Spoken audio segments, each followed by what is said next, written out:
Que a paz do Senhor Jesus esteja convosco, assim como tem estado conosco. A palavra do Senhor nos diz, no Evangelho de Mateus, no capítulo 4, do versículo 1 ao versículo 11, acerca da tentação de Jesus. E com isso a palavra do Senhor nos traz uma lição de aprendizado para as nossas vidas, que nos fortalece, que nos conforta e que nos consola. Deserto, lugar de revelações. Para muitos o deserto é um lugar aonde vivemos as dores, decepções e as aflições da vida. Isso é verdade. Mas também é no deserto que nós nos conhecemos, nos experimentamos, nos testamos ao limite e nesse limite então somos capazes de descobrir do que somos feitos e do que somos capazes de suportar e então realmente conhecermos a nós mesmos. E é isso que o Evangelho de Mateus no capítulo 4, do versículo 1 ao 11º, nos traz. Essa revelação de si mesmo, revelando em si quem era Jesus e quem é Jesus. E revelando aquele que foi tentar-lhe, a saber, Satanás, o diabo, o tentador. Diz a palavra de Deus que no final do capítulo 3, após Jesus ter sido batizado por João, e o Espírito Santo, ao abrir os céus, descer em forma de pomba, a voz do Pai falou que este era seu Filho amado, em quem ele muito se agrada. E diz então no capítulo 4, no versículo 1, que o Espírito Santo conduziu Jesus ao deserto. E lá ficou Jesus 40 dias e 40 noites, jejuando, abstinência total de sólido e líquido, tal como fez Moisés no Sinai, quando esteve lá para receber as leis do Senhor, tal como fez Elias, também quando esteve na caverna, lá em Reis, 1 Reis 19, Elias ficou na caverna, depois de ter comido, sido alimentado pelos anjos, por um anjo, ele andou 40 dias e 40 noites e foi para a caverna. E Jesus, então, conduzido pelo Espírito Santo, foi levado ao deserto. E depois de 40 dias e 40 noites, apareceu o diabo. E lhe falou: se tu és o Filho de Deus, ordena que essas pedras se transformem em pães. Porque diz o texto que Jesus, depois de 40 dias e 40 noites, ele teve fome. E Jesus disse, citando Deuteronômio 8, verso 3, quando o povo, havendo perturbado a paz de Moisés por conta da fome, o Senhor lhes enviou o maná dos céus.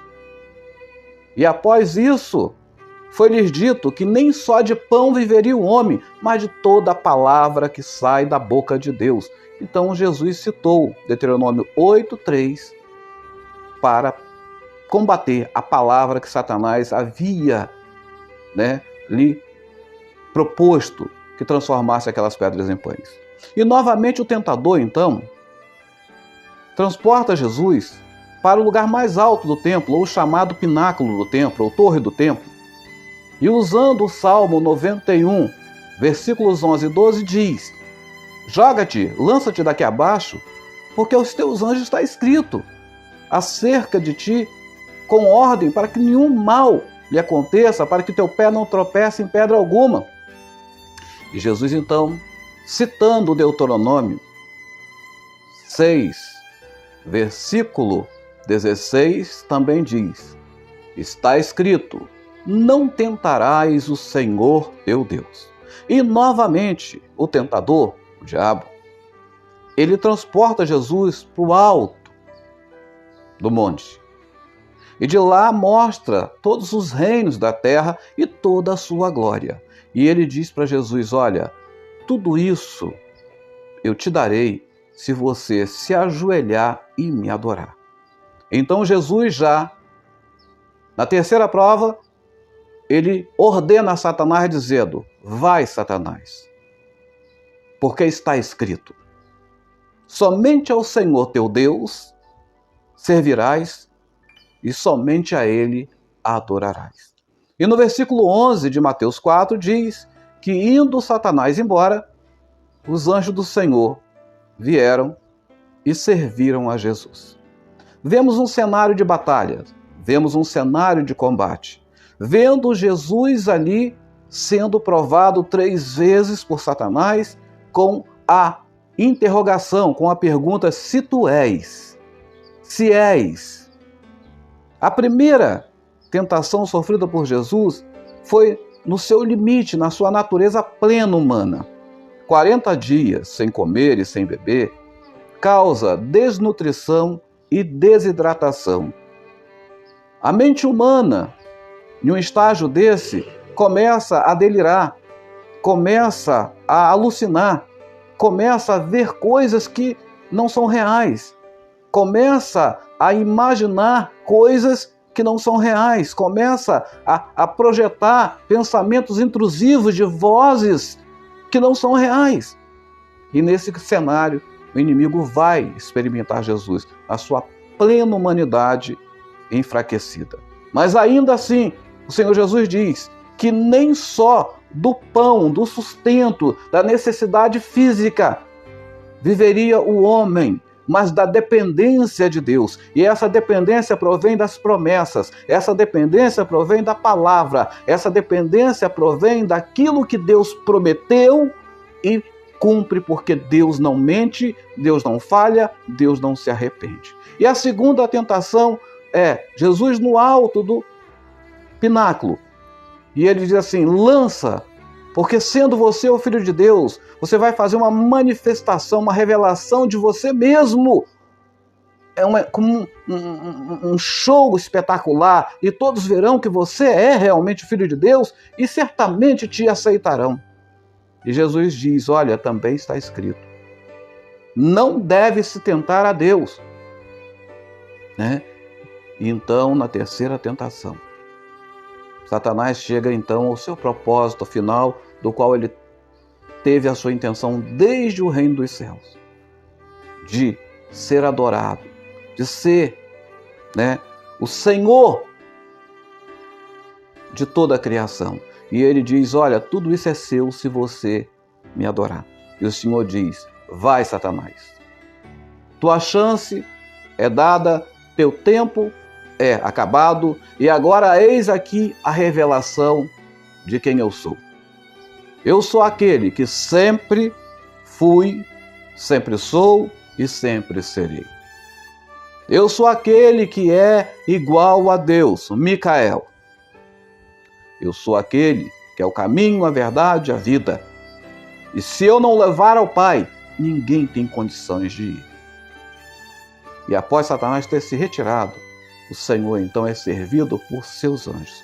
Vemos aqui uma batalha espiritual, uma guerra espiritual, um conflito que vivemos diariamente em nossas vidas. Quem é você? Quem sou eu? A quem servimos? De quem temos a marca? Temos a marca da dependência pela promessa de Deus no selo do Espírito Santo, ou temos a marca da desobediência por buscarmos adaptações para que Deus esteja conosco, mas para que o mundo também não se afaste de nós? Porque temos tanto anseio em evangelizar o mundo, temos tanto desejo de ganhar o mundo, ganhar as pessoas para Cristo, que acabamos trazendo o mundo para dentro da casa de Cristo, corrompendo a casa do Senhor e nos corrompendo também, para demonstrarmos que temos a autoridade dos céus, que somos habitados pelo Espírito, que somos templo da manifestação viva do Shekinah de Deus. Acabamos por aceitar a corrupção e o adultério, que não é o adultério sexual, mas é o adultério moral, é o adultério do caráter, da gente deixar de ser quem é, filhos de Deus, para nos tornarmos camaleões, que se camufla adaptando-se ao ambiente, ao cenário, para que tudo esteja favorável, para que no fim tudo termine bem. Quem sou eu, quem é você nesse cenário desafiador que vivemos nos dias atuais? A palavra é: ide pelo mundo, pregar o evangelho a toda criatura, todo aquele que crer e for batizado, esse será salvo. Quem não crê já está condenado. O que precisamos realmente fazer no deserto, porque deserto é lugar de encontro. Deserto é lugar de encontro com o seu eu, primeiramente, para que você se descubra do que é feito, de o que você é e do que você é capaz. E deserto também é lugar de encontro com Deus, porque é no deserto, é na dependência, é na fraqueza, é no desespero que nós vivemos constantemente, quase todos os dias, quase todo o tempo, porque não há cristianismo sem luta, não há cristianismo sem obstáculo, não há evangelho pregado sem perseguição, não há igreja, você está entendendo, que esteja lotada se ela não estiver combatendo o pecado. É impossível que uma igreja esteja realmente lotada se ela estiver verdadeiramente combatendo o pecado. Porque o pecado, ele é sedutor, ele é atraente, mas o evangelho, ele é ferro e fogo contra tudo isso. E as pessoas não gostam de serem tiradas da sua zona de conforto. Nós não gostamos de sermos confrontados com as nossas vergonhas, com as nossas decepções, com as nossas fraquezas, com aquilo que nos envergonham e nos expõem e nos deixam vulneráveis. Essa palavra não é uma palavra para desanimar, para tirar a paz de quem quer que seja. Essa é uma palavra verdadeira, vinda da palavra do Senhor, da boca do próprio Deus, pois o Senhor é quem dá a promessa, e a dependência dessa promessa é nossa. Olha, o povo atentou contra ele no deserto, quando quis água. Perturbou a paz de Moisés a ponto de Moisés cometer o que cometeu, o erro de tocar na rocha. E nós, o que faremos com as nossas vidas? O que faremos da nossa fé? O que faremos do evangelho que pregamos? O que faremos da casa do Senhor que cuidamos e nos foi confiada como tesouro ainda nessa terra precioso, para que as pessoas advenham e invoquem o nome santo do Senhor, e que adorem ao Senhor, e que sirvam e adorem verdadeiramente só ao Senhor, e que aprendam que nessa casa é um lugar de oferecer sacrifício de louvor, sacrifícios de gratidão, cultos racionais e conscientes, adorando em espírito e em verdade. Deserto é lugar de encontro, encontro consigo mesmo, encontro com Deus, encontro com a sua personalidade e o seu caráter, encontro com o caráter e a natureza de Deus em cada um de nós pela habitação plena do Espírito Santo, porque isso nos liberta, isso nos transforma, isso nos dá forças para vencermos a Satanás e as suas investidas, pois Satanás não tenta ninguém com mentiras sobre mentira, mas ele usa a verdade distorcida para, por meio da mentira, da verdade distorcida, como fez lá no Éden com a mulher e como tentou fazer com Jesus no deserto, tentar nos confundir. Por isso é necessário, é indispensável que conheçamos a palavra, que manejemos a palavra bem, como está lá em Timóteo 3,16. Que o obreiro maneje bem a palavra e não tenha do que se envergonhar, porque se não conhecermos a palavra, certamente pela palavra distorcida, pela boca daqueles que são instrumento de Satanás, que é usado como ação de graça por serem não conhecedores, não praticantes da palavra, esses trarão confusão à nossa mente, trarão confusões à nossa vontade de servir a Deus. Que Deus te abençoe grandemente, que o Espírito do Senhor esteja sobre a tua vida e sobre a tua casa, e que se você estiver passando pelo teu momento de deserto, você creia e fique firme no propósito de que deserto é lugar de encontro, encontro com Deus, para que você se conheça e para que Deus se revele por meio da sua glória na tua vida, pois depois de passar a tempestade, depois de passar a provação, depois de passar a perseguição de Satanás, então assim como Deus enviou seus anjos para servir seu filho seu Filho também certamente enviará seus anjos para nos servir e nos dar o livramento necessário. Mas é necessário que neste campo de batalha espiritual, nós, como guerreiros de Deus, pelejemos revestidos da sua armadura, de toda a palavra de Deus e da fé inabalável no Espírito do Senhor e na palavra do Senhor, para que vençamos esta guerra em nome de Jesus.